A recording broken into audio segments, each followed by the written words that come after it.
Bernard, vous êtes en ligne? Oui, tout à fait. Bonsoir. Bonsoir Bernard. Bernard Lugan, c'est très aimable à vous de nous consacrer, de nous communiquer votre grand savoir sur la Libye et le Sahel. Donc vous avez écrit 2 ouvrages très importants. Alors je vais tout de suite, cher Bernard, en vous saluant, je vais vous tout de suite donner aux auditeurs de Radio Courtoisie les éléments qui leur permettront de compléter ce que vous allez nous dire en lisant vos ouvrages. Alors, 2 ouvrages très importants. Histoire de la Libye, des origines à nos jours. Alors, on peut se le procurer à l'Afrique réelle, boîte BP 45. Et alors, l'adresse est 42 360 Panissière, P comme Pierre, A-N-I-2-S-I-E-R-E-S. Et vous faites des envois par Colissimo et c'est un prix global de 32 €. Il y a également l'histoire des guerres du Sahel, des origines à nos jours, toujours là par l'Afrique réelle, que je parle de l'éditeur bien sûr. Et ça coûte 35 € et c'est de la même façon, boîte postale 45, 42 360 Panissière, P-A-N-I-2-S-I-E, R-E-S. Et puis, et ça Michel Leblé le connaît très bien puisqu'il en est un fervent adepte, vous avez bien sûr votre site L'Afrique réelle, donc, sur lequel vous publiez un certain nombre d'articles. C'est une publication de revue, en fait, sur Internet. C'est bien ça? C'est cela, la revue mensuelle L'Afrique réelle. Voilà, donc... Plus les communiqués. Plus les communiqués. J'en ai plus. Je viens d'en mettre un il y a 5 minutes sur la scandaleuse émission d'Arte de la semaine dernière. Ah bon. Et je l'ai sous les yeux, vous voyez? Voilà, oui. C'est une émission absolument scandaleuse et j'ai donc fait ce communiqué qui est assez long d'ailleurs, une analyse que je viens de mettre il y a un quart d'heure, 20 minutes sur mon blog. Alors, cher Bernard Lugan, nous nous interromprons quand nous aurons pu joindre Bernard Flichy Thomas Flichy de Lanneville, que nous essayons de joindre par téléphone, et pour l'instant, nous n'y sommes pas arrivés. Mais je pense que vous lui céderez volontiers la place, puisque c'est quelqu'un que vous connaissez bien et que vous appréciez beaucoup, si j'ai bien compris. C'est un très bon ami. Oui. Alors, il enseigne à l'école spéciale militaire de Saint-Cyr, c'est ça? Il a enseigné. Il a enseigné.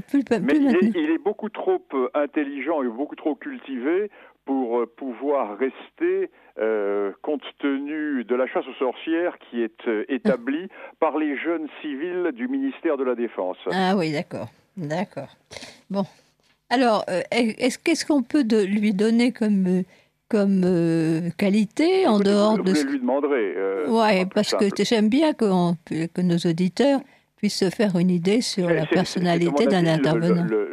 Le meilleur spécialiste de l'Iran en France. C'est ça. Il parle couramment le farsi, c'est un spécialiste de cette région. Oui. Mais écoutez, si vous voulez, nous pouvons commencer à parler de la Libye. Je suis désolée parce que ça vous interrompra, mais bon, en attendant de l'avoir au téléphone. Alors, la Libye, c'est un point chaud. Vous qui êtes un grand spécialiste de la Libye, est-ce que vous pouvez nous retracer un petit peu, d'abord, la naissance, que c'est que la Libye? C'est pas un vieil empire, la Libye. C'est un pays relativement récent. La Libye n'a jamais existé dans l'histoire. Voilà. La Libye n'a jamais existé. Elle a été contrôlée par les Turcs jusqu'en 1912. Et en 1912, l'Italie a pris la place de la Turquie. La Turquie n'a jamais accepté d'être évincée de Libye. Et la Turquie est restée présente culturellement, politiquement, religieusement. Nous y reviendrons tout à l'heure. Oui. Alors la Libye italienne ne dure pas longtemps puisque dès 1940, la guerre éclate. Et les Italiens venaient juste de pacifier la Libye. Ils ont terminé dans les années 30 de pacifier la Libye. 10 ans plus tard, la guerre. Lendemain de la guerre, une partie de la Libye est occupée par les Britanniques et une autre partie par les Français, parce que nous sommes, à la suite de la colonne Leclerc, nous sommes présents dans tout le sud de la Libye, dans tout le Fezzan. Mm-hmm. Et là, quel va être l'avenir de la Libye?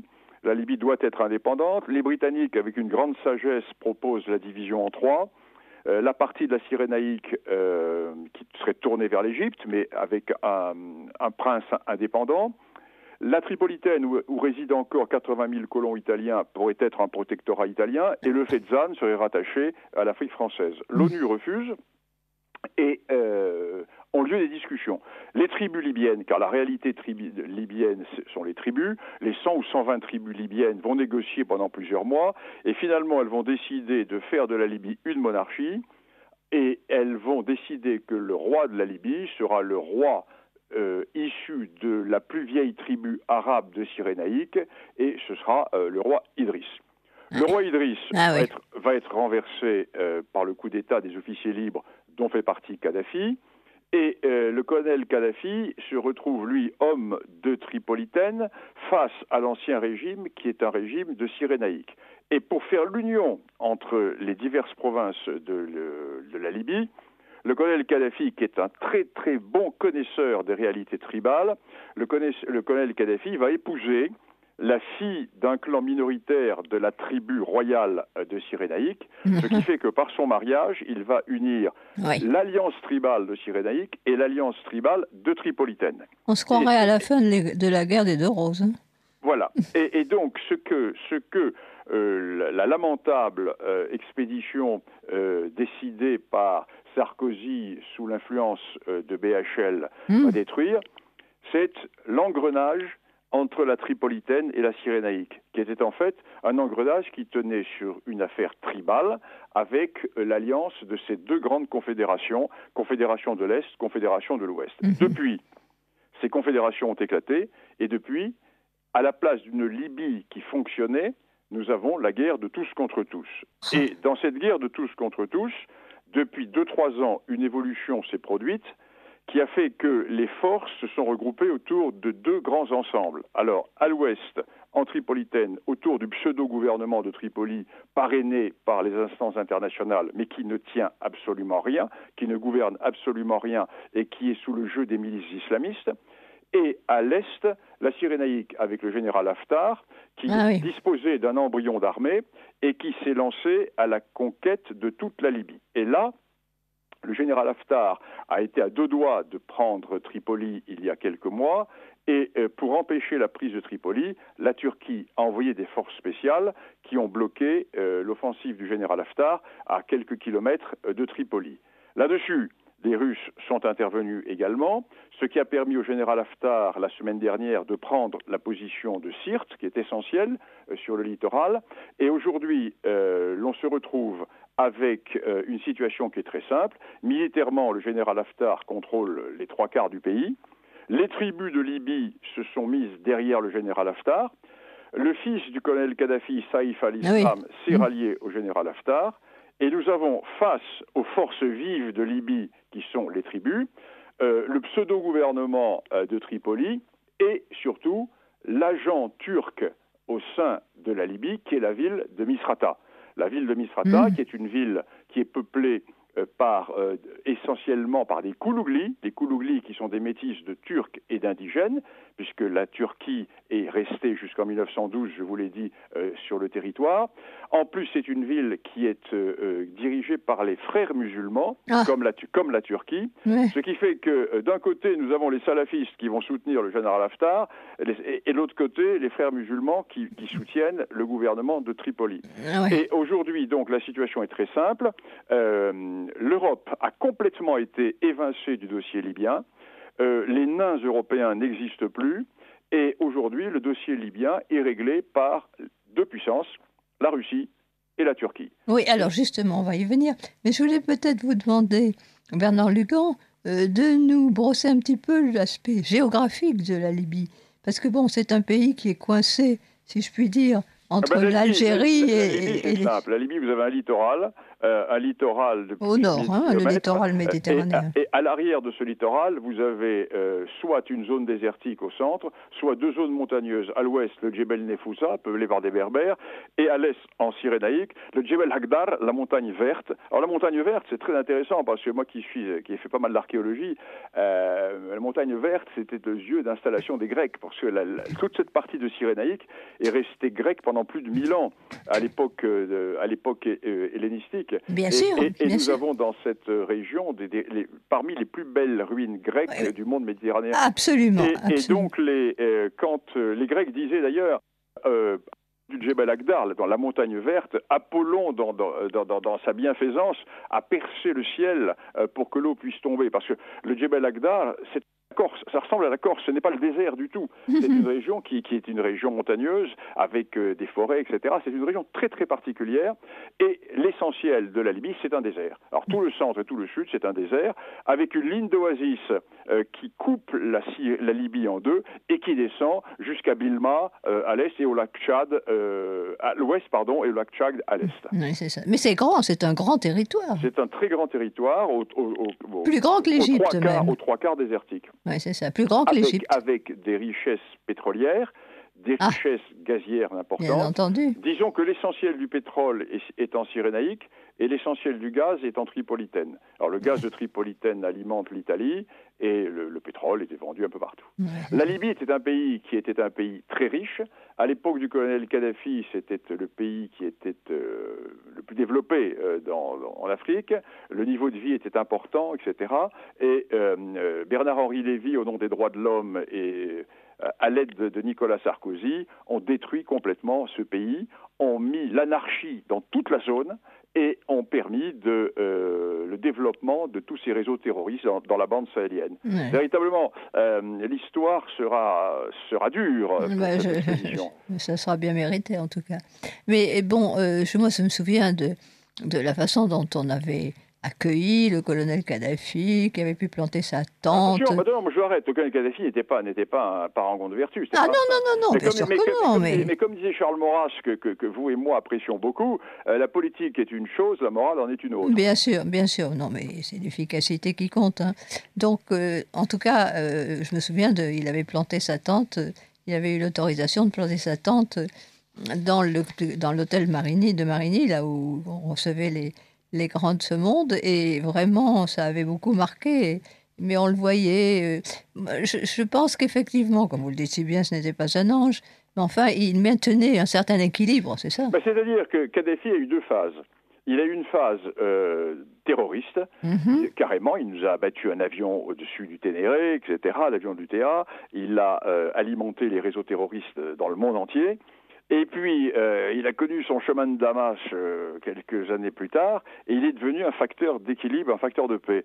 Alors, ce qui est extraordinaire, c'est que quand Kadhafi nous faisait la guerre, nous l'avons toléré, et quand Kadhafi est devenu notre allié contre l'immigration, pour les questions du Sahel, etc., nous lui avons fait la guerre. Alors là, il y a un mystère. Il faudra qu'un jour, les historiens perceront ce mystère un jour, mais pour le moment... vous savez, hein, l'idéologie n'est pas bonne conseillère, hein. Oui. Je parle du gouvernement français, ça. Oui, non, mais c'est surtout la responsabilité énorme des humanitaires et de BHL. Oui, bien sûr. Enfin. Et surtout que le président Sarkozy ait accepté de céder devant les sirènes de ses battleurs. Oui, ça. En tout cas, cette histoire de la Libye est absolument passionnante parce qu'on ne la connaît pas vraiment bien. Et j'ai déjà un message d'une de vos admiratrices, cher Bernard, qui dit « Bonsoir, mesdames et messieurs. Quel plaisir d'entendre M. Bernard Lugan, qui se fait vraiment trop rare sur Radio Courtoisie. » Alors là, je m'inscris en faux parce que nous sommes toujours heureux et heureuses de pouvoir avoir Bernard Lugan, si ce n'est dans le studio, du moins par téléphone. Par téléphone, parce que je ne viens plus à Paris. Oui, je sais bien. J'ai décidé de quasiment plus venir dans cette ville. Je préfère rester en province où la vie est beaucoup plus agréable et encore plus à la campagne. À la campagne, oui, c'est ça. Et grâce à Internet, grâce au miracle d'Internet, vous pouvez être relié au monde entier en restant devant vos sangliers, devant vos chevreuils, alors qu'il y a encore quelques années, il fallait aller à Paris pour les bibliothèques, etc. Grâce à Internet. C'est fini, ça. C'est merveilleux. On peut vivre au milieu de vos terres et vous êtes relié au monde entier. Oui, vous savez, vous êtes mieux à la campagne. Moi, j'adore Paris, mais le fait est qu'avec Madame Hidalgo qui a déclaré la guerre aux automobilistes, on ne plaisante pas dans la capitale. Non. Moi, le conseil que je donne à tous les jeunes, partez de la campagne. Avec Internet, vous pouvez travailler, pas pour tous les métiers, bien sûr, la qualité de vie. Nous sommes dans la France d'avant, vous voyez ce que je veux dire. Ah, tout à fait. Nous sommes dans la France d'avant. Oui. Alors, je continue à vous lire ce message, parce qu'il est intéressant, et pour vous et pour nous. Ses interventions sont toujours claires et il est le seul à pouvoir expliquer l'Afrique de cette façon, donc l'émission va être passionnante. Ah ben Voilà. écoutez. Voilà qui nous en acceptons absolument l'augure. Alors je voulais aussi faire un petit clin d'œil à nos auditeurs en donnant deux mots qui vont faire tilt, c'est-à-dire Tobruk et Al-Alamein. Oui, bien sûr. Bah, écoutez, on peut développer cette histoire, mais Oui. Parlons plutôt de la situation politique aujourd'hui, parce qu'on a peu de temps et il y a beaucoup de choses à dire sur on a du temps pour enjeux. l'instant. Bon, disons que le Fezzan est resté français jusqu'en 1952. Hein, et c'est à partir de 1952 que nous avons restitué cette région à l'État libyen. Oui. Allô, je vous entends. Ah bon, très bien. Alors, moi, je voudrais passer la parole à Michel Leblay, qui a des questions. Que je salue. Voilà. Alors, bonjour Bernard Lugan. Bonsoir Michel. Et nous avons, je salue moi l'arrivée de ma fidèle Françoise, notre assistante, qui a bravé les embouteillages, vous voyez, nous parlions de Paris, pour venir jusqu'à nous. Merci Dominique et bonsoir chers auditeurs. Alors, mon cher Michel Leblay. Alors Bernard Lugan, comme beaucoup d'auditeurs, je l'espère, je suis un fidèle abonné de l'Afrique réelle. Ah, mais bien. Et donc, j'invite instamment nos auditeurs qui ne le sont pas si abonnés. Et non seulement nous recevons chaque mois un numéro de l'Afrique réelle, mais ces numéros sont entrecoupés de communiqués de votre part. Et il y a un communiqué tout à fait remarquable du 6 janvier 2020 sur la situation en Libye par rapport donc à la Turquie. Vous dites la Turquie a un moyen de pression pour obtenir la révision du traité de Lausanne qui fixa les frontières maritimes de 1923. Car derrière la décision du Parlement turc d'autoriser une intervention militaire turque ou une éventuelle intervention militaire turque en Libye, il y a un problème, une question de partage des hydrocarbures en Méditerranée orientale. Et votre texte est extrêmement précis sur la question. Alors, est-ce que vous pourriez nous présenter l'économie du problème et les raisons pour lesquelles la Turquie a conclu un accord avec le gouvernement de Tripoli? Oui, alors ce dossier est très important. Et je signale d'ailleurs que dans le prochain numéro de l'Afrique réelle, c'est-à-dire celui qui va sortir le 1er février, que je vais envoyer aux abonnés, il y a un dossier qui va être consacré à la Turquie et l'Afrique. Et dans ce dossier consacré à la Turquie et l'Afrique, il y aura un gros article sur cette question avec des cartes qui vont montrer véritablement les enjeux territoriaux et du partage maritime entre la Turquie et le pseudo-gouvernement de Tripoli. Alors, que se passe-t-il ? Il se passe que la Turquie n'a jamais accepté son démantèlement au lendemain du premier conflit mondial. Il y a eu le traité de Sèvres, etc., etc. Et les frontières actuelles maritimes de la Turquie ont été réglées en 1923. Disons-le clairement, elles ont été quand même réglées au désavantage de la Turquie. Mais elles sont là, et la Turquie essaie depuis des années de corriger ses frontières. Elle a commencé par l'opération militaire à Chypre Nord, avec l'invasion de Chypre Nord dans les années 70, où la Turquie, membre de l'OTAN, a envahi donc un territoire qui était un territoire et a conquis la partie nord-est de l'île de Chypre. Donc, par cette conquête du nord-est de l'île de Chypre, la Turquie s'est élargie au point de vue contrainte maritime. Et là, dans le cas actuel, l'on a découvert en Méditerranée orientale, au large de l'Égypte et jusqu'au large de la Syrie, de gigantesques gisements de gaz au nord et de pétrole au sud. Or, ce gaz, qui va permettre l'enrichissement de plusieurs pays, dont le Liban, qui va sortir de la crise économique dès que le gaz va être mis en service, le Liban, Israël, également la bande de Gaza et l'Égypte. Et la Turquie est en dehors de ce jeu maritime gazier.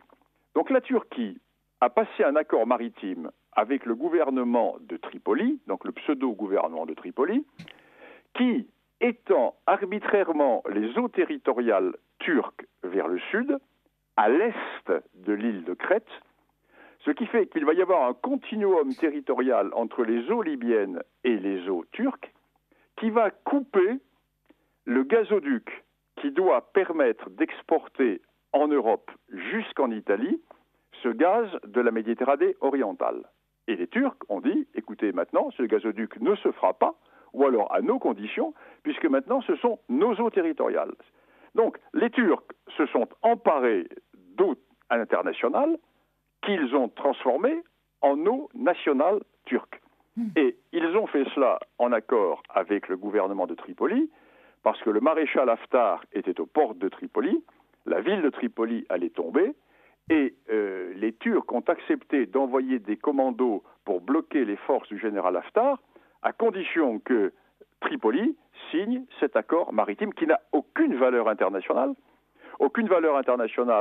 parce qu'il ne respecte pas du tout le droit de la mer. Et je précise que la Turquie est un des 15 pays au monde qui n'a pas signé cet accord international. Et quant au côté libyen, le gouvernement de Tripoli n'avait aucun droit à signer cet accord, car les accords de Skhirat, qui sont des accords qui ont mis en place ce gouvernement, ne donnent pas autorisation au gouvernement libyen de signer des accords territoriaux. Donc ce sont des accords caducs, mais qui, finalement, entrent dans la réalité à cause de la lâcheté des Européens, parce que les seuls à réagir dans l'affaire, ce sont les Grecs, les Chypriotes et les Égyptiens.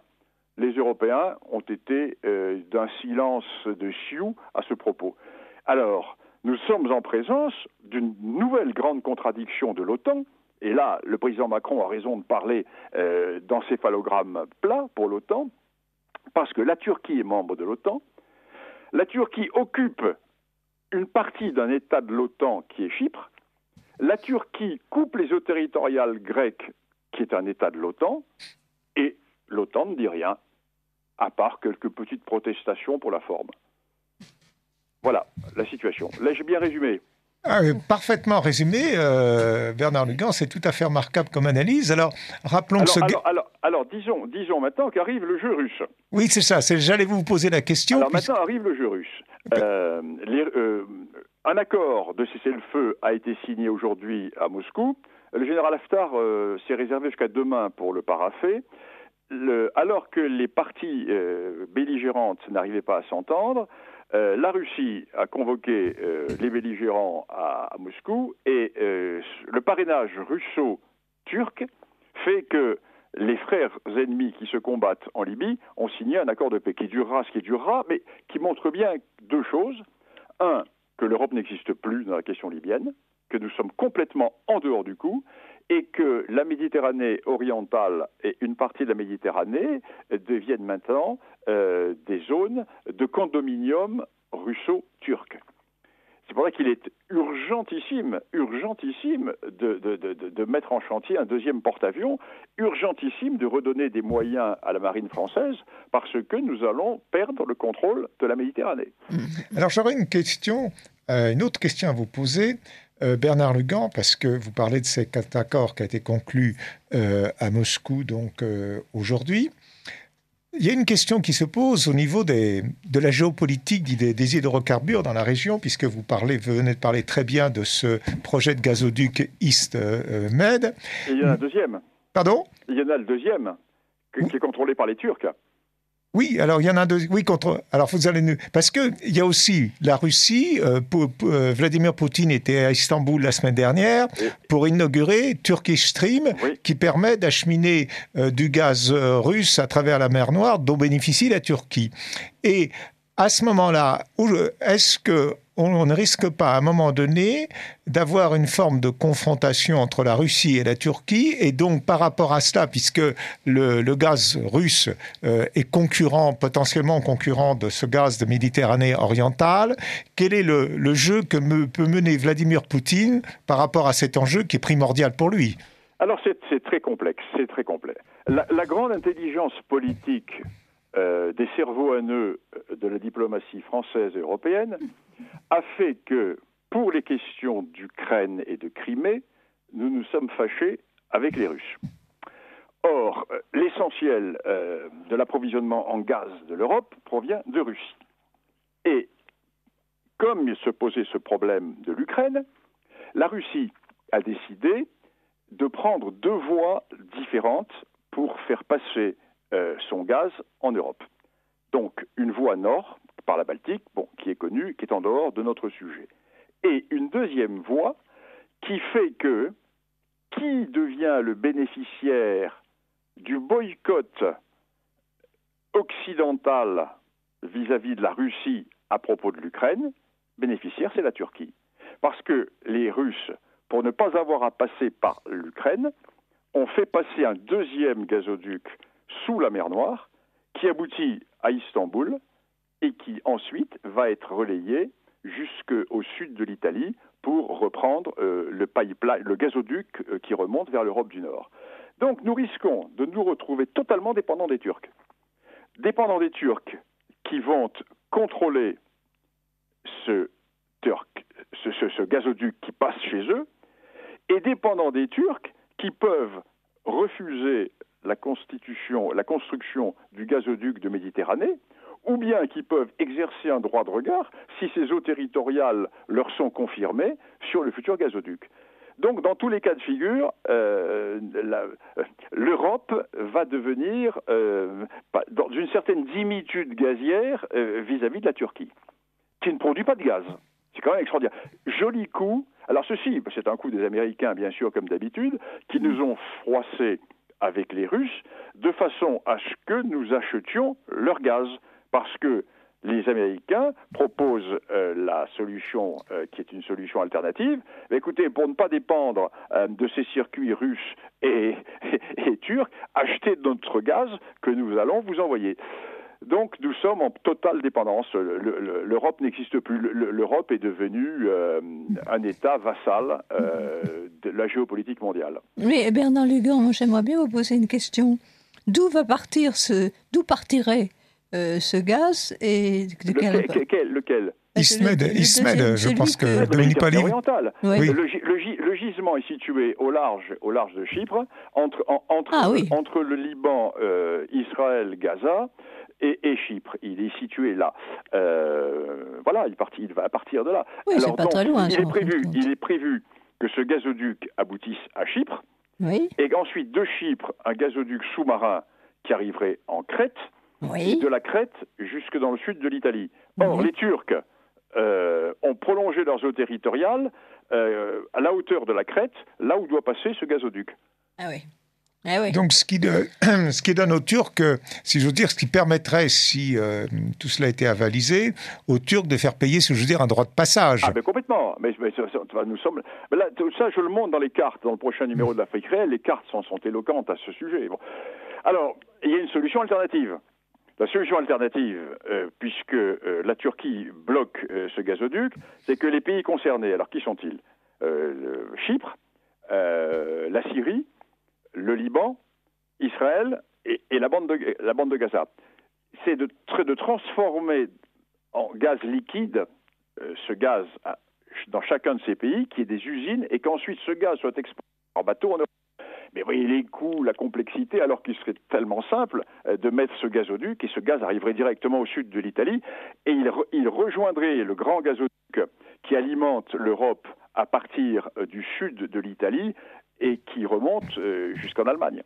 Mais Bernard Lugan, à ce moment-là, le gazoduc EastMed et Turkish Stream deviennent concurrents. Oui, alors là, nous arrivons maintenant dans la deuxième phase du raisonnement. Les Turcs et les Russes sont partenaires. Oui, mais oui. Vous savez, comme on dit dans l'armée, à propos, la boule à deux. Oui, mais dans la boule à deux, il y en a un qui veut prendre la boule un plus gros morceau que l'autre. Hein. Donc, le problème, c'est que les Russes n'ont pas intérêt à ce que ce gazoduc soit mis en service. Parce que ce gazoduc va venir concurrencer leurs deux gazoducs qui alimentent l'Europe, celui du Nord et celui qui passe par la Turquie. Donc, les Russes n'ont pas intérêt à se fâcher avec les Turcs. D'autant plus que les Turcs, par leur politique agressive, sont en train de se mettre à dos une partie de l'OTAN. Or, la Russie a tout à fait intérêt à ce que l'OTAN soit affaiblie. Donc, la Russie n'a pas intérêt à se brouiller avec les Turcs. Voilà pourquoi il y a eu un accord sur la Libye.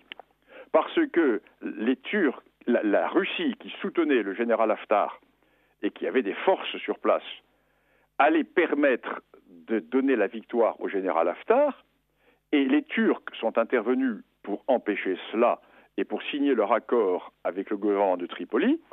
Or, les Russes qui soutiennent Haftar considèrent qu'Haftar est certes un allié, mais il est pour eux beaucoup plus important de ne pas se brouiller avec les Turcs, car s'ils se brouillent avec les Turcs, ils rapprocheraient les Turcs de l'OTAN. Or, le but, c'est plutôt d'essayer de mettre un coin supplémentaire dans l'OTAN. Donc c'est un jeu très compliqué. C'est un jeu de billard à plusieurs bandes et c'est un jeu d'échecs. Ça veut dire... Et l'Europe est complètement en dehors du coup là-dedans. Alors justement, il y a un projet de conférence à Berlin sur la Libye, je crois, pour la fin du mois. Et Angela Merkel, d'ailleurs, a rencontré Vladimir Poutine. Alors qu'en est-il ? Oui, mais alors, l'enfant sera conçu et on sera là pour le baptême. Hein. Parce que le projet de l'accord de paix sera fait. Il était fait à Moscou. Donc tout aura été réglé à Moscou. En fait, c'est une fleur que Poutine fait aux Européens pour qui vont faire la mouche du coche et la cinquième roue du carrosse. Enfin, vraiment, Poutine, il domine la diplomatie internationale. Hein. Ah bah, ça fait un moment déjà. Ça fait un moment, mais ça se confirme. Mais quand vous avez des nains, quand vous avez des nains oui, bien sûr. Qui face à un géant, il est bien évident que vous ne pouvez pas... Puis en plus, vous voyez, d'un côté, nous avons un homme comme Poutine qui est un homme de culture, un homme d'histoire, un homme qui travaille sur le temps long, un homme qui travaille sur les permanences historiques. Et de l'autre côté, vous avez des spasmes, des gens qui sont élus tous les 3 ans et qui n'agissent que par spasmes et par courte durée. Ouais. Donc, ceci montre bien cela. Donc, il n'y a pas de solution. Ouais. Alors, nous avons des messages d'auditeurs que Françoise va se faire un plaisir de nous lire. Oui, et je rappelle que, bien entendu, nos auditeurs ont le plaisir d'entendre sur Radio Courtoisie notre ami Bernard Legrand, grand spécialiste de l'Afrique. Alors, un message d'auditeur de Radio Courtoisie. Il ne faut pas oublier que l'intervention de Sarkozy s'est faite avec l'appoint de la 6e flotte américaine envoyée par Obama et Clinton. En outre, qui, à l'heure actuelle, des 2 camps libyens, gouvernement de Tripoli ou Haftar, qui s'affrontent, sera le moins pire pour les intérêts de notre pays ? Cordialement. Alors ça... Très bonne question. Alors, pour le moment, les migrants viennent pas de Cyrénaïque. Les migrants viennent de Tripolitaine, donc de la zone qui est contrôlée par le gouvernement de Tripoli. Contrôlée, non, parce que ce sont les milices qui sont autonomes. Chaque ville littorale de Tripolitaine est un point de départ des migrants, car chaque ville est tenue par un gang, etc. Il est évident que l'intérêt serait de faire sauter ce gouvernement de Tripoli, de façon à ce que les véritables rapports de force s'imposent, qui sont les rapports tribaux. Moi, je dis depuis longtemps que l'avenir de la Libye, c'est le fils de Kadhafi, c'est Saïf al-Islam. Saïf al-Islam, qui lui, je vous ai expliqué comment Kadhafi, par son mariage, avait rassemblé la Tripolitaine et la Cyrénaïque. Et c'était un mariage, tandis que son fils, lui, c'est par le sang. Il a à la fois du sang de la fédération de Tripolitaine, du sang de la fédération tribale de Cyrénaïque. Et les tribus de Libye l'ont reconnu comme représentant, comme chef. Donc, rien ne se fera en Libye si l'on ne prend pas en compte les tribus. Même si les tribus ont quitté leur zone désertique pour vivre dans les villes, l'organisation tribale est toujours là. Ça, c'est une réalité. L'erreur totale faite par la France, ça a été l'erreur démocratique, en disant il va y avoir des élections. Or, dans un pays tribal, ces élections, ce sont des comédies. Et tant que l'on mettra en avant cette affaire d'élection, l'on ne sortira pas du problème. Le problème doit être réglé comme les Libyens l'avaient fait dans les années 1947-48, quand les tribus ont négocié entre elles et un consensus s'est dégagé et a été sorti du chapeau la monarchie avec le roi Idriss. Donc, sans les tribus, on ne pourra rien faire. Dans l'immédiat, le personnage qui est le moins néfaste, à mon avis, c'est Haftar. Pourquoi ? Parce qu'il est dans un réseau d'alliance qui est un réseau d'alliance qui n'est pas autour du Qatar. Et le général Haftar est un homme, là encore, il ne faut pas faire de romantisme et d'illusion, mais si vous voulez, son programme, c'est de détruire les milices qui tiennent les villes du littoral. Deuxièmement, le général Haftar contrôle le Fezzan. Or, au sud du Fezzan, il y a quoi? Il y a la zone Barkhane. Et là, il y a le Sahel, dans lequel nous sommes impliqués avec nos forces. Or, une grande partie des armes qui arrivent aux djihadistes que nous combattons sont des armes turques, qui sont livrées par la Turquie, à partir de Misrata. Parce que les Turcs jouent avec les Français le jeu suivant. Vous aidez les Kurdes, nous aidons les djihadistes sahéliens. Donc il serait intéressant pour nous que ce pouvoir de Tripolitaine avec la ville de Misrata soit évincé par Haftar, qui lui a des alliances avec Idriss Déby et a des relations totalement différentes dans la politique sahélienne. Donc dans notre intérêt national bien compris, il faut soutenir le général Haftar. Bon, alors nous avons d'autres. Je crois que ce serait très intéressant, Bernard Lugan, que vous puissiez répondre à tous ces messages, parce que visiblement, les auditeurs, on va encore lire un autre message, sont très attentifs. Ils sont très contents que vous soyez à l'antenne. Ils aimeraient bien que vous passiez aussi dans les grands médias. Ça, écoutez, c'est pas à moi qu'il faut le demander. Oui, c'est pas à vous, bien sûr. Alors, nous avons d'autres messages. Oui, puisqu'à ce propos, un auditeur de Radio Courtoisie fait cette remarque. Les interventions et les explications de Bernard Lugan sont toujours très intéressantes et très enrichissantes intellectuellement. Et il est fort dommage qu'il ne soit pas invité à s'exprimer plus souvent dans les grands médias. Voilà. Les grands médias, ça ne sert plus à rien, les grands médias, avec Internet. Ah oui. Vous savez, c'est terminé. Ça c'est complètement combattu. Les gens actifs se renseignent sur Internet. Quand vous voyez comment sont fréquentés les blogs intéressants d'Internet par des centaines de milliers. Un exemple, j'ai fait un communiqué il y a quelque temps qui a été repris près de 400 000 fois. Bon, combien faudrait-il de passages dans les médias pour être repris comme ça? Non, le monde a changé. Le monde a complètement changé. Les médias classiques n'ont plus aucun intérêt. Les gens qui s'intéressent à des questions vont directement rechercher sur Internet. Et là, sur Internet, il faut faire un tri, bien sûr, parce qu'il y a le pire et le meilleur. Et quand vous savez travailler sur Internet, vous avez absolument tout.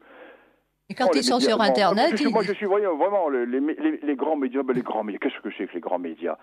Ces buteurs de la sous-culture médiatique qui pérorent devant les micros, rien du tout. Non. Alors, écoutez, sur Internet, en plus, les auditeurs de Radio Courtoisie peuvent donc s'abonner à l'Afrique réelle, et là, ils auront tous les éléments. Autre question.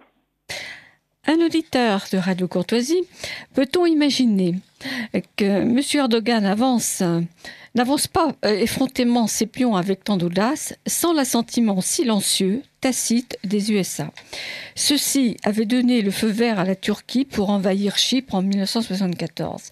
Alors un autre auditeur, lors de son entretien avec Vladimir Poutine samedi dernier pour parler de la crise USA-Iran, Angela Merkel a affirmé avec le président russe leur détermination pour achever le pipeline Nord Stream 2 en dépit de l'opposition américaine. Date de mise en service prévue début 2021, oui. Cordialement. Oui, très bien. Oui, d'accord. Bon, revenons à la Libye, s'il vous plaît. Oui. Alors, allons-y. Peut-être Michel. Alors, s'agissant de la Libye, il y a une question donc à vous poser. Est-ce que, compte tenu de l'accord qui a été signé aujourd'hui, que le général Haftar probablement approuvera demain, oui. L'avenir de la Libye, est-ce que dans une perspective à court presque ou moyen terme, est-ce qu'il y a une possibilité de réunification de la Libye sous un seul pouvoir? Alors, la question est très simple. Je vous ai dit qu'il y a deux grandes alliances tribales. Ces deux grandes alliances tribales ont été disloquées par l'intervention BHLO-sarkozienne.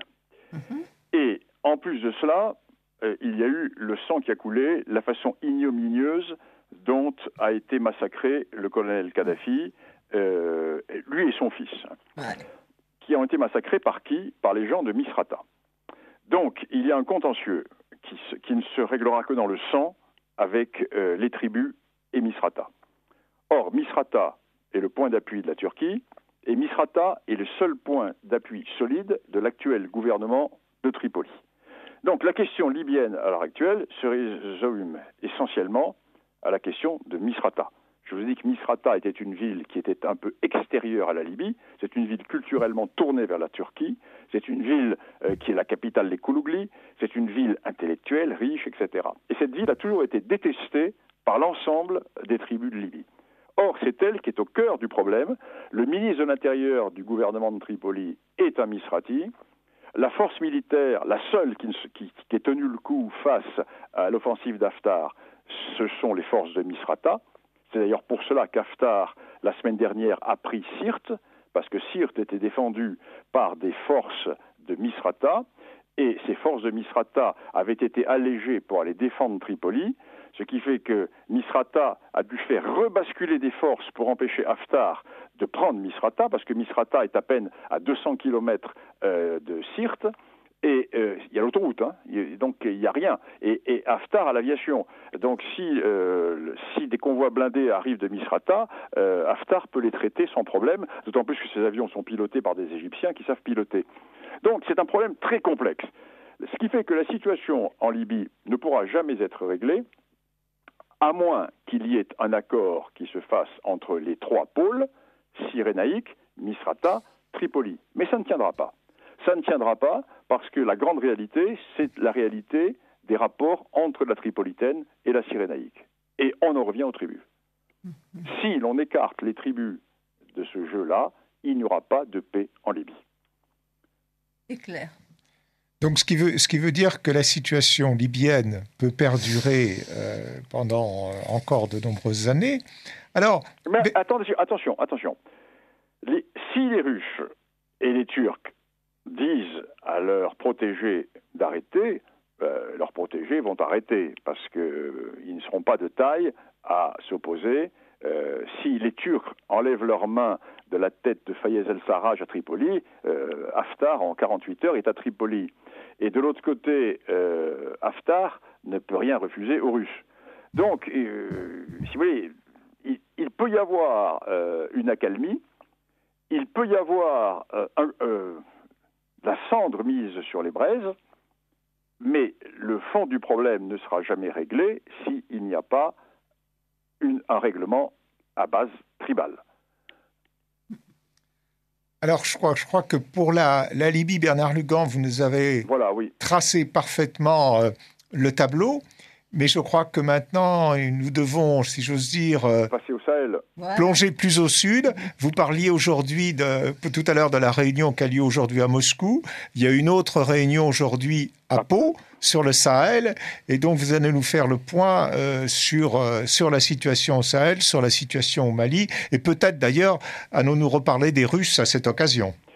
Alors donc, le président Macron a eu une bonne réaction, c'est-à-dire qu'il réunit les chefs d'État de la zone concernée, G5 élargie, à Pau. La symbolique est forte.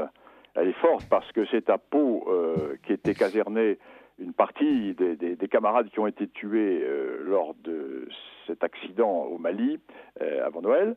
Et la symbolique est forte pour montrer véritablement aux chefs d'État de cette région que nous mettons la peau de nos hommes pour les défendre.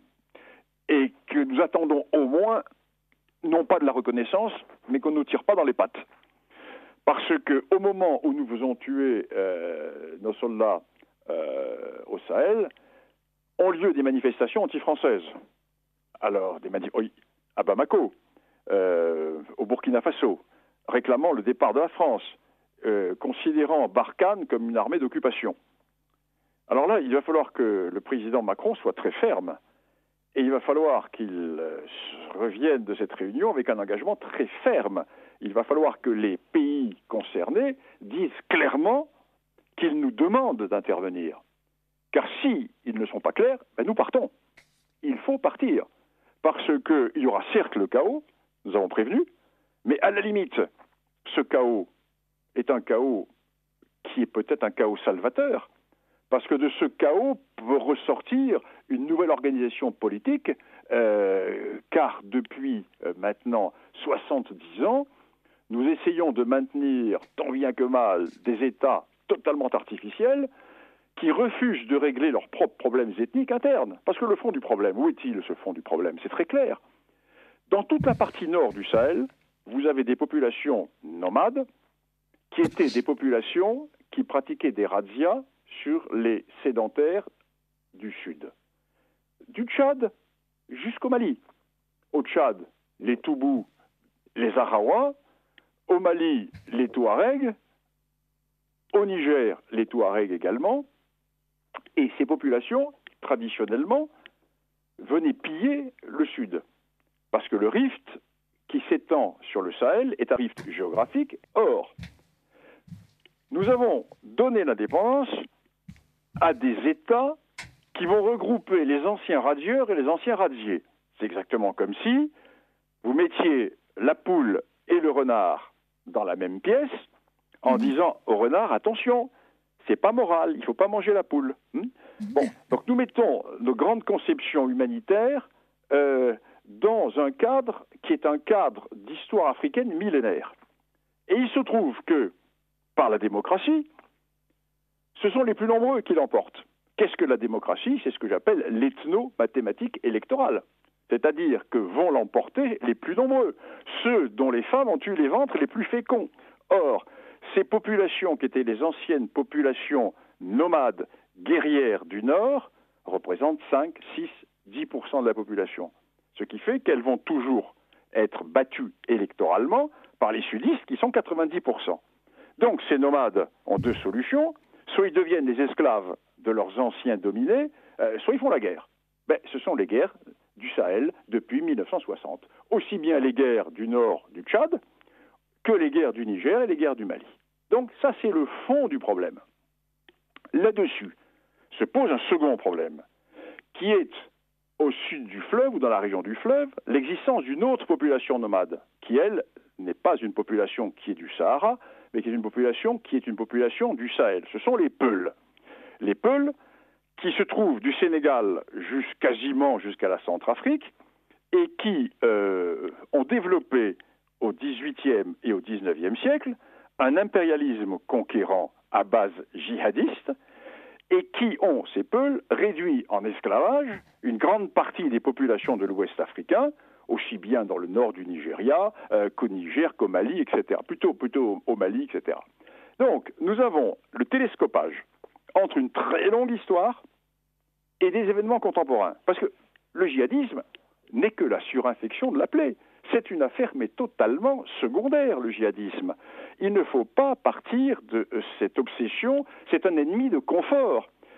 L'essentiel, c'est que nous avons affaire à des populations qui maintiennent un mode de vie traditionnel qui était basé sur le contrôle des caravanes, sur le commerce transsaharien, etc., et qui aujourd'hui vont prendre dans certains cas le drapeau de l'islam parce qu'il est beaucoup plus honorable de dire que l'on combat pour la plus grande gloire du prophète que pour des cartouches de cigarettes Marlboro.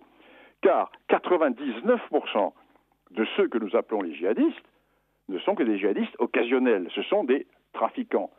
Trafiquants est un sens péjoratif. Je dirais, ce sont des gens qui prolongent d'une manière actuelle l'ancien commerce transsaharien qui se fait depuis des millénaires.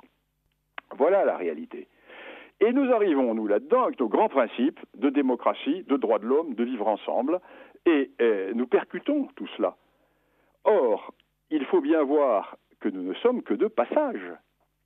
Nous n'avons pas, pendant les 70 ans de la colonisation, résolu le problème de l'antagonisme nord-sud, qui existait avant la colonisation, qui existe après la colonisation.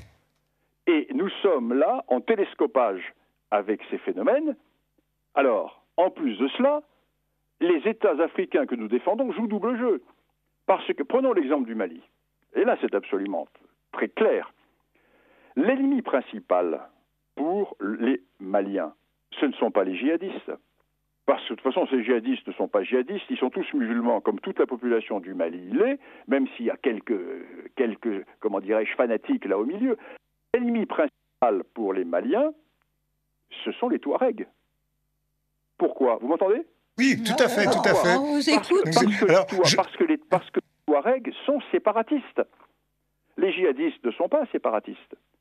Ce qui fait que nous ne combattons pas le même ennemi. Or, nous nous sommes appuyés sur les Touaregs pour reconquérir le nord du Mali. Ce qui, pour les gens du Sud, a été considéré comme une trahison de la part des Français. Et aujourd'hui, nous laissons tomber les Touaregs, ceux qui considèrent que nous les trahissons. Donc nous sommes pris entre le marteau et l'enclume. Ouais. Alors, il faut rappeler, Bernard Lugan, que le dernier numéro de l'Afrique réelle, numéro 121, vous avez votre éditorial consacré au Sahel, vous avez un article sur les 2 guerres du Sahel et tout un dossier sur la question Peul. Bien sûr. Et donc, là aussi, nous invitons nos auditeurs à s'abonner à l'Afrique réelle parce que ce dossier est très bien expliqué et assorti de cartes extrêmement intéressantes et particulièrement lisibles. Alors, dites bien aux auditeurs que c'est un abonnement d'une revue par Internet. Exactement. Qui imprime par PDF. Hein. Tout à fait. Tout à fait. Tout ce que je vous dis là, c'est ce que j'expose moi depuis des années dans ma revue. Mais le problème, c'est que comme je n'ai pas accès aux médias dits officiels, donc vos auditeurs ont l'air de découvrir. Mais ceux qui s'intéressent à l'Afrique connaissent mes analyses. Hein. Moi, je suis lu dans tous les milieux africanistes dans le monde entier. Hein. Oui, les gens suivent mes analyses, c'est clair. Oui, c'était. Et je retrouve parfois des phrases entières ou des concepts entiers qui sont piqués par les buteurs de la sous-culture médiatique. Hein. Oui. Alors justement, nous avons un message d'auditeur que nous avons plusieurs, dont un que nous aimerions bien vous lire. Un auditeur de Radio Courtoisie. J'ai entendu dire que des troupes gouvernementales algériennes traversent discrètement le sud tunisien pour livrer des combats contre les Libyens de Misrata. Est-ce crédible et pourquoi ? Non, ça c'est du pipeau. C'est du pipeau. Alors, soyons très clairs. La constitution algérienne interdit à l'armée, à l'ANP, l'armée nationale populaire, toute intervention à l'extérieur. Ça, l'Algérie là-dessus est intraitable. Cependant, il y a effectivement eu 2 ou 3 petits coups de canif dans le contrat, avec effectivement 2 ou 3 interventions discrètes de forces spéciales, mais pas contre Misrata, parce que Misrata est à l'autre bout du pays, contre des groupes qui pouvaient abriter des terroristes, qui pouvaient gêner les Algériens dans leur zone pétrolière. Mais le reste, c'est du pipeau. Alors, un autre message qui repart sur les médias. Ah oui, parce que tout à l'heure, nous parlions des grands médias. Mais Radio Courtoisie est un grand média. Merci à vous. Ça ne veut pas dire avoir un immeuble sur les Champs-Élysées. Grand média, c'est par son élégance, sa tenue et son allure. Oui. Merci Bernard. Merci Alors, beaucoup. cet auditeur, merci à vous et à Bernard Lugan, bien cordialement. Voilà. Alors, Bernard Lugan, j'aurais une autre question donc, à vous poser sur le Mali, sur le Sahel. La pénétration russe, est-ce que c'est une réalité ? Donc, il en est question dans un certain nombre d'articles de journaux. Et qu'est-ce qu'elle représente et quel peut être son pouvoir d'influence ? Alors, les Russes procèdent toujours avec intelligence et avec méthode. Les Russes savent très bien qu'économiquement, ils n'ont pas d'influence sur l'Afrique. La Russie est un grand pays, mais qui n'a pas la puissance économique qu'a la Chine ou qu'ont les États-Unis, etc. Donc les Russes, avec un pragmatisme considérable, ont décidé de s'implanter dans les véritables zones de décision des pouvoirs, c'est-à-dire l'armée. Parce qu'en Afrique, les seules structures qui tiennent la route, ce sont les armées. Le reste, ça ne compte pas. Donc, les Russes ont développé toute une politique de présence au sein des forces armées en donnant ou en vendant du matériel, mais également en envoyant les techniciens capables de gérer ce matériel. Donc, les Russes se mettent dans les forces de sécurité. Et ils savent très bien qu'en étant dans les forces de sécurité, c'est là que se passent les véritables rouages du pouvoir. Alors nous sommes dans les élections, la démocratie, le jeu de flûte des droits de l'homme et du vivre ensemble. Les Russes, eux, sont dans le réel et ils sont là où le canon tape, c'est-à-dire ils sont avec les forces armées. Quel est le but des Russes ? Alors, il y a 2 buts. Le but principal, c'est de briser l'encerclement. Parce que les Russes ont l'impression d'être encerclés. Mon dernier voyage en Russie, fait il y a peu de temps, on sent que les Russes ont l'impression que l'OTAN veut les encercler. Et c'est pas qu'une impression, ils le sentent bien. Les fusées, les bases qui sont installées autour de chez eux. Donc, il y a un cercle qui se referme sur eux, et ils l'ont ouvert de 2 manières, leur cercle. Ils l'ont ouvert à l'Est avec la Chine. Donc là, ils ont maintenant, même s'il y a des rivalités profondes entre la Chine et la Russie, il y a un partenariat, comme ils ont un partenariat maintenant avec la Turquie. Et ils ouvrent un deuxième cercle au sud du cercle des Européens, des Occidentaux, c'est-à-dire en Afrique. Ils reprennent en quelque sorte la doctrine qui avait été mise en place dans la dernière décennie de l'Union soviétique, c'est-à-dire d'ouvrir un front au sud. Je vous rappelle qu'à l'époque de Staline, les Russes n'étaient pas en Afrique, parce que Staline était un Européen qui avait une vision européenne. Et c'est après Staline, avec Khrouchtchev, etc., que les Russes ont compris qu'en fait, il fallait prendre les Occidentaux par le sud. Eh bien, c'est un peu la même politique qui se fait aujourd'hui, mais sans agressivité, simplement avec des présences. Influence, présence militaire. Ce qui va se traduire d'une manière indirecte, par exemple, par les votes à l'ONU. La Russie, qui sait qu'elle a des problèmes d'ordre internationaux avec la Crimée, avec l'Ukraine, des problèmes avec les Occidentaux, se fait toute une clientèle de clients qui vont voter pour elle. Donc elle élargit, elle sort de son encerclement. Donc c'est assez fondamental, cette idée. Et cette rupture d'encerclement, j'en ai parlé dans un précédent numéro de l'Afrique réelle, où j'ai fait un dossier sur la politique russe en Afrique. Un exemple, les Russes, par exemple, ont passé un accord maritime avec le Mozambique, et les Russes disposent maintenant en plein océan Indien, là on ne les a jamais vus, de facilités maritimes pour leur flotte militaire. Les Russes sont maintenant présents dans la mer Rouge. Alors les Russes ont commencé, c'est toujours la même constante, la recherche vers les mers chaudes, la sortie de la mer Noire. Mais là nous sommes, la constante historique, ces constantes que Bainville avait si merveilleusement décrites, nous sommes dans la longue durée, dans la constante. Les Russes avaient une priorité qui était de sécuriser la Syrie, parce que la Syrie, c'était leur base en eau profonde de Tartous pour leurs sous-marins. Maintenant qu'ils ont sécurisé la Syrie, ils vont s'installer à Benghazi, en Tripolitaine, en Cyrénaïque, qui est un autre, Benghazi-Tobrouk, un autre port en eau profonde. Et de là, ensuite, ils continuent à s'ouvrir vers le sud. Et nous avons cette grande politique maritime qui est reprise, comme à l'époque des tsars. La Russie éternelle est revenue. Et la Turquie revient également. L'ottomanisme turc revient. Ouais. Il n'y a que nous qui avons abandonné notre vocation rayonnante. Nous sommes dans le repli, dans le ratiocinage et dans la retraite, bientôt la retraite à 32 ans, alors que les autres pays reprennent leur longue durée. Mais nos pays n'existent plus. Quand vous voyagez dans le monde, comme je le fais, vous vous rendez compte que nous n'existons plus. La seule chose qui permet encore à la France d'exister, c'est qu'elle a une force atomique. Si elle n'avait pas cette force atomique, ce serait la Belgique. Bien. Bernard Lugan, nous avons plein de messages pour vous. J'aimerais bien que Françoise nous les lise. Un auditeur de Radio Courtoisie. Dans quel camp se situent les Berbères de Libye ? À l'exception du Niger et de son uranium, quel intérêt réel économique pour la France ? Alors, je réponds tout de suite. Oui. Les Berbères sont contre le général Haftar. Les Berbères sont contre le général Haftar parce que le général Haftar est considéré par les Berbères comme un héritier de Kadhafi, donc comme un arabiste. Et les Berbères se sont mis d'accord avec Misrata, car Misrata leur a dit, écoutez, nous ne sommes pas arabes, puisque nous sommes turcs, donc nous n'avons rien contre les Berbères.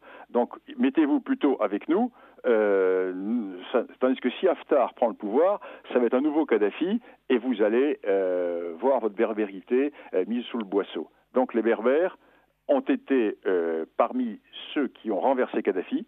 C'est grâce aux Berbères que Tripoli a été prise à l'époque de Kadhafi. Et là, les Berbères sont contre Haftar. Voilà. Un autre auditeur, je suis en accord parfait avec les analyses de M. Lugan, mais il aurait dû être plus tranchant à propos de la réunion de Pau organisée par M. Macron, qui est du pur simulacre. L'opération Barkhane et les engagements militaires de la France en Afrique doivent cesser. La France doit se retirer parce qu'elle n'a plus les ressources de mener ce genre de campagne. Bon, c'est une opinion. millions, très bien. Voilà pour cet auditeur et un autre auditeur de Radio Courtoisie. Heureux d'écouter Bernard Lugan ce soir. Je précise que non seulement il n'est pas invité sur les plateaux de télévision, mais j'ai l'exemple d'une médiathèque publique qui refuse l'achat d'un de ses récents livres au prétexte qu'il ne figure pas dans sa base professionnelle. Alors là, vous voyez, ça n'a aucune importance. Parce que, vous savez, moi je suis abonné à un site qui vous donne les véritables ventes de livres. Et vous constatez que, par exemple, sur l'Afrique, des auteurs qui sont invités sur toutes les grandes chaînes vendent 300 exemplaires, 400 exemplaires. Moi, mon dernier atlas de l'Afrique, qui est vraiment pas facile à lire, c'est un gros atlas, a à peine 8 mois d'existence et il y en a déjà 6000 de vendus. Oh là. Oui, non, tout ceci, c'est fini, c'est terminé. Tout ce qui représente l'institutionnel est mort. Nous sommes, nous, émigrés de l'intérieur, avons réussi à recréer, grâce à Internet et grâce à nos supports, nous avons réussi à recréer le rassemblement des vraies forces vives qui comptent. Passer demain sur une chaîne, être écouté par 1 million d'abrutis, n'a pas d'intérêt. Il est bien plus intéressant de parler à Radio Courtoisie où, au bout du poste de radio, il y a des gens qui réfléchissent et qui sont intelligents. Eh oui, leur message en La loi témoigne. du nombre. Vous savez, moi, je suis un vieux maurassien. La loi du nombre, et comme disait Fontenelle, pour avoir la vérité, il faut tourner le dos à la multitude. Tout ce qui est nombre doit nous être étranger. La qualité. La qualité, oui. Alors, Michel Leblay. Oui, j'aurais pour revenir à la Libye, ou enfin nous ne quittons pas la Libye, j'aurais une question à vous poser, Bernard Lugan. Et vous disiez qu'au Sahel, le djihadisme est devenu un ennemi de confort. S'agissant de la Libye, vous avez tracé parfaitement quel était le tableau libyen. Quel sens peut-on donner quand on parle des frères musulmans, des salafistes? Est-ce que ça a vraiment un sens par rapport à la réalité libyenne et par rapport à la réalité des affrontements qui s'y déroulent? Alors, pour Misrata, oui, frères musulmans, c'est très clair. Autour d'Haftar, il y a des salafistes. Il y a des salafistes de diverses obédiences. Ce qui fait que je remets encore en évidence ce point, qui est que l'aspect religieux, les marxistes auraient dit une superstructure. Ce n'est pas l'élément essentiel. Lorsque l'on se bat en Libye, l'on se bat en fonction de critères régionalistes, tribaux, urbains. On ne se bat pas en fonction de critères religieux. C'est un aspect supplémentaire qui vient. Au Sahel, combien avons-nous face à nous de véritables combattants religieux? Très peu, quelques dizaines, peut-être quelques centaines. Et souvent, ce ne sont pas des Sahéliens, souvent ce sont des Nord-Africains, souvent ce sont des Algériens, ceux qui sont les dirigeants de cela. Le reste, ce sont des groupes tribaux qui, pour une raison ou pour une autre, vont... Prenez, je reviens sur une zone dont on parle beaucoup, qui est la zone des 3 frontières au Mali. 3 frontières, Burkina Faso, Niger, Mali. C'est là où se déroulent la plupart des événements à l'heure actuelle. Quel est l'historique de cette région? C'est très simple. Les populations de cette région, avant la colonisation, étaient prises dans une tenaille prédatrice.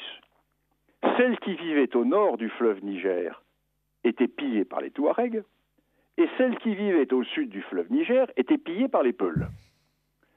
Pour échapper au pillage Touareg, les populations du nord sont devenues tributaires des Touaregs.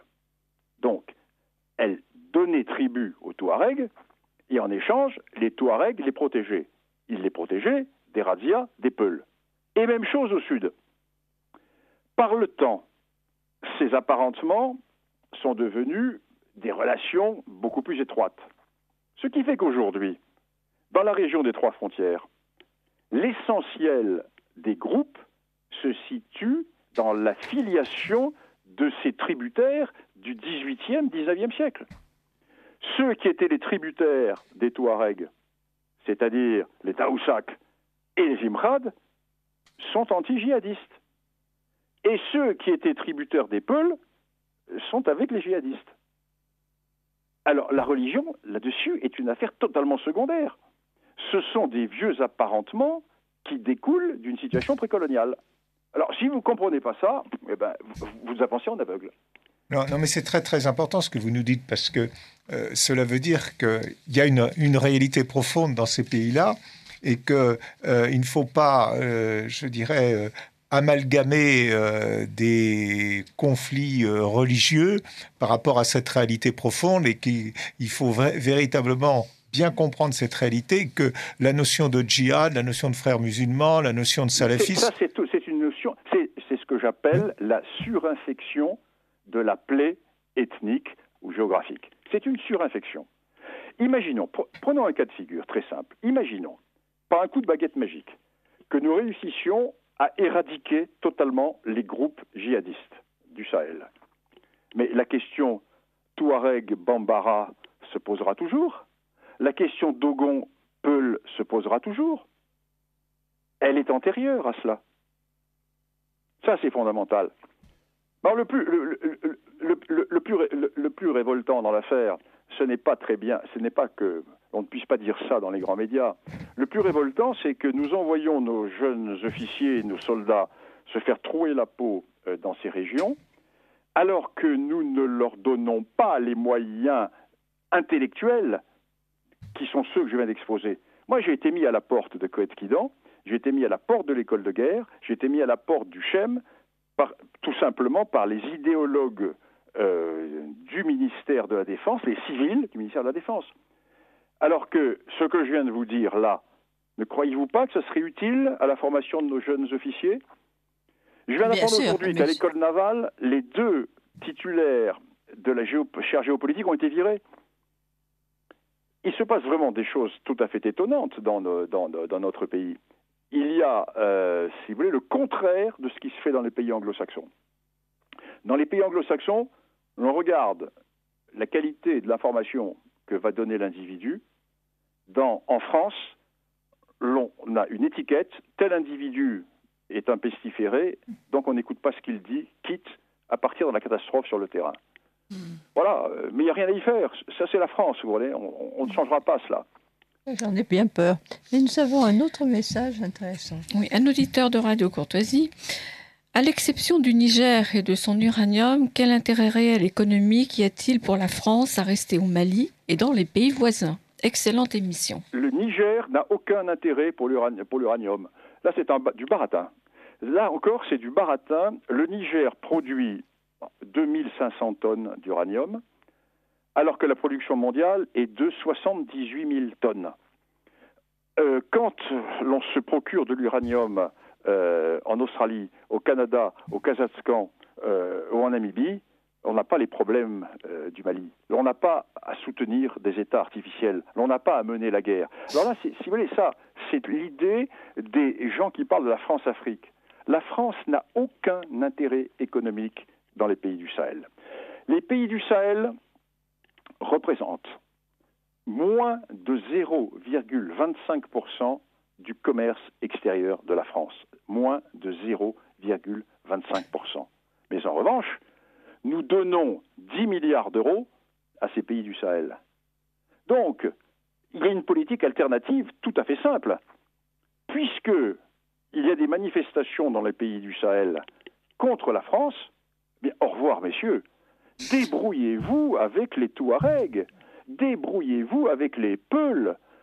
Les 10 milliards que nous donnons, c'est 3 porte-avions. Nous mettons en chantier ces porte-avions. Nous avons une politique méditerranéenne et nous établissons notre frontière sur la Méditerranée, mais avec une volonté, n'est-ce pas, sérieuse. Donc c'est ça. Et c'est ce que le président Macron doit dire aux Africains. Il doit leur dire cela. Autrement, cette réunion de Pau n'aura aucun intérêt. Alors justement, Bernard Lugand, donc il y a cette réunion de Pau qui pourrait déboucher éventuellement sur une reconfiguration de notre appareil militaire. Non, alors ça c'est du baratin. Ah bon ? C'est du baratin parce que l'on demande l'intervention de diverses forces spéciales européennes. Alors, on appelle ça l'opération Takuba, du nom du poignard Touareg. Mais c'est une vaste plaisanterie, parce que personne ne vient. Personne ne vient. Les Belges ont promis, je crois, 4 ou 5 hommes. Je ne sais plus quel pays du Nord a promis quelques hommes des forces spéciales, mais en 2021. Les seuls qui seraient prêts à envoyer 70 hommes, ce sont les Tchèques. Donc, non, nous sommes absolument là dans le mensonge complet. Les Allemands ne veulent pas intervenir. Ils ont envoyé des formateurs, mais ils n'envoient pas de troupes combattantes. D'ailleurs, à la limite, avons-nous besoin de forces combattantes extérieures? Non, nous avons les meilleurs pour cela. Ce qui nous manque, ce sont des moyens, ou bien ce qui nous manque, c'est que sur le budget européen, l'on nous retire ce que nous mettons dans le budget de l'intervention militaire Barkhane, parce que nous défendons l'Europe en nous battant au Sahel. Donc ce que nous demandons, ce qui serait utile, ce ne sont pas des hommes. Mettons pas des structures supplémentaires. Nous avons les hommes. Un peu de matériel, des moyens financiers et un soutien. Le reste, nous pouvons faire face. Alors justement, parce que il y a un article, je voulais vous poser une question sur les moyens matériels. Il y a un article qui est sorti aujourd'hui dans le Monde Afrique, au Sahel, le nouveau visage de l'opération Barkhane. Et il y a une phrase, l'indispensable soutien américain aux opérations pourrait s'arrêter d'ici quelques mois. Alors ça, c'est très intéressant. Pourquoi? Parce qu'il est évident que nous avons réussi depuis Sarkozy à perdre notre indépendance militaire, que nous avions. Et là, avec cette politique de retour dans l'OTAN, etc., nous avons perdu, j'allais dire, nos yeux et nos oreilles. Nous n'avons pas le système autonome performant qui permet de savoir tout ce qui se passe sur la zone sahélienne, notamment avec les drones, etc. Donc nous dépendons étroitement des Américains et nous dépendons étroitement de la base que les Américains sont en train de constituer à Agadez, qui va être une base spéciale drone. Si les Américains se retirent, alors là, effectivement, nous perdons une grande partie de notre autonomie. Parce que le temps de mettre en place une telle autonomie, ça va demander plusieurs années, des moyens. Il est quand même difficile à la fois de financer la retraite à 33 ans et une armée, c'est difficile. Donc il y a des choix qui vont être faits, et il est bien évident que nous arrivons dans des périodes électorales. Et à quoi pense un élu, comme disait Maurras, à être élu? Donc il est bien évident que les budgets de la défense sont des budgets secondaires. Donc là, ce serait très embêtant. Effectivement. Alors, quel est le but des Américains? Le but des Américains, je pense, ce n'est pas de se retirer, c'est de nous faire passer sous le boisseau. C'est-à-dire de bien nous faire comprendre que nous sommes leurs esclaves et que nous ne pouvons rien faire sans eux.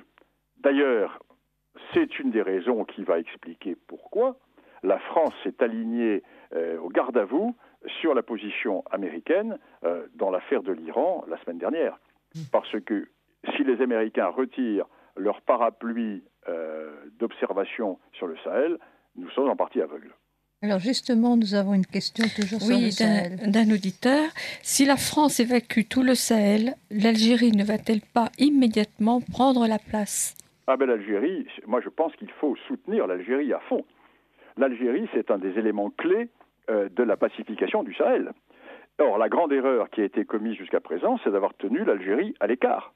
Et il suffit de regarder une carte. L'Algérie prolonge, certes d'une manière artificielle, car le Sahara n'a jamais été algérien, parce que l'Algérie n'existait pas. Mais la réalité est que maintenant l'Algérie existe et qu'elle descend jusqu'au cœur du Mali. Donc, il est évident que rien ne pourra être réglé sans l'Algérie. Ça, je l'ai expliqué dans le précédent numéro de l'Afrique réelle. J'explique qu'en fait, il y a deux guerres au Mali. Il y a une guerre au nord et une guerre au sud. La guerre au nord, c'est une guerre qui a été déclenchée par les Touaregs. Et cette guerre déclenchée par les Touaregs, c'est une guerre qui se déroule dans l'arrière-cour de l'Algérie. L'essentiel du peuplement touareg est en Algérie. Ce qui fait que les Algériens ont toujours regardé ce qui se passait en zone touareg malienne et nigérienne comme une casserole de lait sur le feu. Et le règlement de cette question ne pourra pas se faire sans l'Algérie. La preuve en est que le chef, entre guillemets, djihadiste local, Yagag Ghali, est un Touareg de la plus noble extraction, c'est un Ifora, du clan le plus noble des Ifora, sa famille est à Ouargla, et lui a toujours travaillé avec les services algériens. Donc c'est là que se trouve la clé du problème. Donc si nous nous entendons avec l'Algérie, Et si, avec l'Algérie, nous tordons le bras aux autorités maliennes, en leur disant maintenant, vous réglez votre question Touareg, vous la réglez d'une manière ou d'une autre, vous débrouillez, trouvez une solution, mais vous réglez la question politiquement, etc. À ce moment-là, nous éteignons la cause primaire de l'incendie. Car l'actuelle guerre du Mali, du Niger et du Burkina Faso est partie de la révolte Touareg de 2011. Le reste, ce sont des conséquences. Donc, si nous réussissions à éteindre le foyer du Nord, nous asphyxierions les foyers du Sud. Et du moins, nous réduirions les zones qui sont les zones de rébellion. Mais ça implique un accord avec l'Algérie. Ce qui donc implique une reconfiguration politique au Mali. Ah, complètement. De toute façon, la reconfiguration... Tant que nous resterons avec le système un homme, une voix, one man, one vote, l'Afrique sera un continent de guerre. Parce que dans ces pays où les ethnies ont des rapports démographiques différents, les moins nombreux, généralement, étaient les dominants et les plus nombreux étaient les dominés. Or, avec la démocratie, les plus nombreux l'emportent sur les moins nombreux, qui sont les anciens dominants et qui ont des traditions guerrières. Donc le résultat est très clair. Comme ils ne sont pas masochistes et comme ils ne veulent pas devenir esclaves, ils se révoltent. Donc la seule solution serait des évolutions de type constitutionnel avec des votes de groupe ou autres. Mais il est évident que les sudistes, qui sont les plus nombreux, ne peuvent pas accepter parce qu'ils perdraient le pouvoir. Donc il faut leur tordre le bras. La grande erreur, c'est quand nous avons lancé l'opération Serval, qui fut une magnifique réussite militaire, les politiques ont tout gaspillé, tout cochonné, parce qu'il fallait associer chaque progression de Serval vers le nord à une concession politique des sudistes envers les Touaregs. Nous allons vous reprendre Gao, nous allons reprendre Tombouctou, nous allons reprendre Mopti, nous allons reprendre les Ifora, mais chaque fois, vous faites une concession politique aux Touaregs pour éteindre le conflit. Nous ne l'avons pas fait. Alors, nous avons d'autres questions. Tout d'abord, moi, je voudrais vous demander une chose, c'est comment se fait la vie sociale, je dirais, en Libye actuellement? Comment se fait la vie sociale? Comment s'organise la vie là-bas? La vie sociale, ça dépend dans quelle région. Autour de Tripoli, sous les bombes. Dans les villes du littoral, sous le contrôle des milices mafieuses ou islamistes qui vivent du trafic des migrants et autres. En Cyrénaïque, la vie reprend à peu près. Pour le moment, et dans le sud, dans le Fezzan, c'est un peu compliqué parce que les rapports entre Toubou, Arabes et Touareg sont assez complexes. Oui. Donc, est-ce qu'on peut dire, est-ce qu'il existe encore, parce que c'est la question que nous pose un auditeur, est-ce qu'il existe encore de l'esclavage en Libye? Alors, ça dépend ce qu'on appelle l'esclavage. Oui, ça dépend ce qu'on appelle l'esclavage. Certes, il y a des migrants qui sont vendus, oui, mais... C'est ça, oui, c'est ça, c'est un trafic épouvantable, ça. C'est révoltant. C'est anecdotique. C'est révoltant. Il y a des choses plus graves que ça. Oui. Et alors, une question tout à fait générale sur l'Afrique. Que pensez-vous de la fin du franc CFA, pardon? Moi, j'ai toujours été pour la suppression du franc CFA. Ah, et pourquoi donc? Le franc CFA était un avantage pour les Africains, un gros avantage pour les Africains, et pour nous, ça nous coûtait de l'argent. Donc, j'ai toujours dit, puisque les Africains trouvent que cet avantage est un avantage qui les humilie, eh bien, nous supprimons le franc CFA. La zone CFA est une zone qui n'existe pas pour l'économie française. Rien. Ouais. Et dans la zone CFA, ceux qui font le plus d'affaires, ce sont les Chinois, les Allemands et les autres pays. Nous n'avons que 25 ou 30%. Et ça représente moins de 1% du commerce français. Donc nous n'avons pas d'intérêt.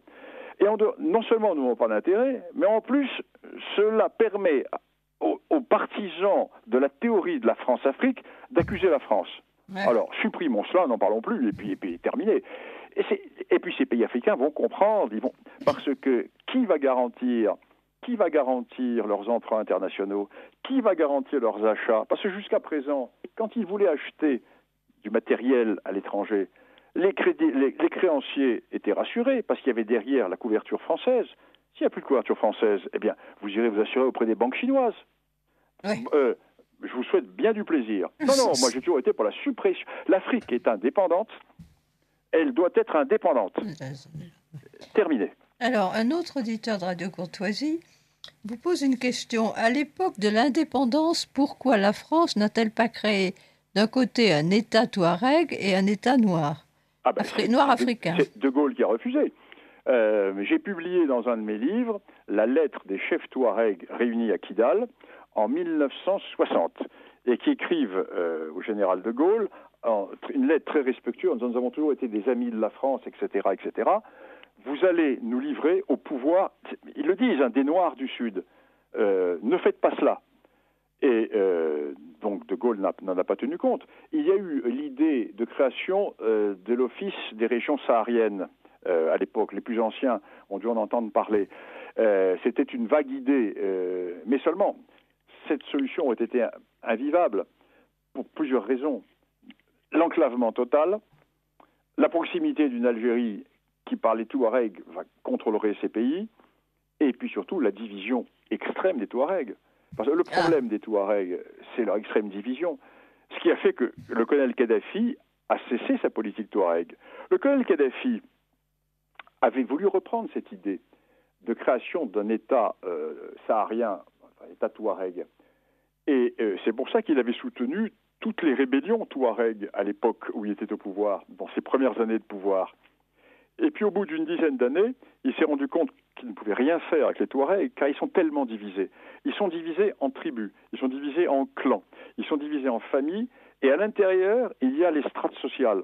Ce sont des gens qui ont tellement eu l'habitude de vivre en petits groupes dans un milieu hostile que leur définition, c'est la plus petite définition sociale de la cellule sociale. Donc ils n'arrivent jamais à se mettre d'accord. Donc le colonel Kadhafi a dit, écoutez, c'est plus possible, on ne peut rien faire avec vous, vous êtes trop divisés, donc je vais négocier avec les États du Sud de façon à ce qu'ils vous donnent des statuts supérieurs à celui qui est le vôtre dans le cadre actuel. Et puis il n'a pas eu le temps, puisqu'il y a eu la guerre de Libye, il a été tué, etc. Mais Kadhafi, il avait bien vu ça. Ouais. Alors justement, nous approchons tout à fait, nous n'avons plus que 2 petites minutes avant la fin de cette première partie. D'abord, je voudrais vous remercier chaleureusement, Bernard Lugan, de vous avoir, que vous ayez accepté de passer toute cette heure et demie avec nous. Mais c'est un plaisir. Bon, c'est un plaisir pour les auditeurs aussi et pour nous. Alors bon, tout va bien. Alors moi, je vais rappeler quand même les choses importantes. Donc, vos 2 publications, d'abord sur la Libye dont vous venez de parler longuement, l'histoire de la Libye des origines à nos jours, donc édité par l'Afrique réelle, BP, pour se la procurer, BP 45. Alors, ça c'est la boîte postale. Ensuite, l'adresse 42 360 Panissière. P comme Pierre, A-N-I-2-S-I-E, accent grave, R-E-S. Et vous envoyez ce livre, et comme l'autre d'ailleurs dont nous allons parler ensuite, en Colissimo, par Colissimo, et vous m'avez dit que depuis que vous avez adopté Colissimo, vous en êtes très content. Depuis, je n'ai plus de livre perdu grâce à Colissimo. Bon, alors ça coûte 32 €, donc Colissimo compris. La totalité. Oui, c'est ça, Colissimo compris. Et puis ensuite, l'histoire des guerres du Sahel, des origines à nos jours, toujours par l'Afrique réelle, 35 € dans les mêmes conditions, BP 45, 42 360 Panissière, en Colissimo. Donc oui. Alors je précise une chose, c'est qu'il y a encore beaucoup plus simple. Vous allez sur mon blog. Absolument, oui. Et là, vous avez tout qui est indiqué et vous pouvez commander par PayPal, comme vous voulez. Mais tout ce que vous venez de dire là, c'est affiché sur mon blog. Bernard Lugan, le site officiel de Bernard Lugan, et vous avez tout. Vous appuyez sur un bouton et la technique moderne fonctionne jusque dans nos coins reculés des monts du Forêt. Et sans oublier de s'abonner à l'Afrique réelle. Voilà, c'est ça, c'est ce que j'allais ajouter, bien entendu. Réelle, oui. Abonnez-vous aussi à l'Afrique réelle et je crois que vous aurez vraiment des lumières extrêmement importantes sur tous ces problèmes africains. L'abonnement à l'Afrique réelle va vous permettre de suivre le développement de tout ce que je viens de vous dire. Voilà. Et en plus de cela, vous permet de recevoir régulièrement des communiqués que je fais et qui sont envoyés aux abonnés à l'Afrique réelle.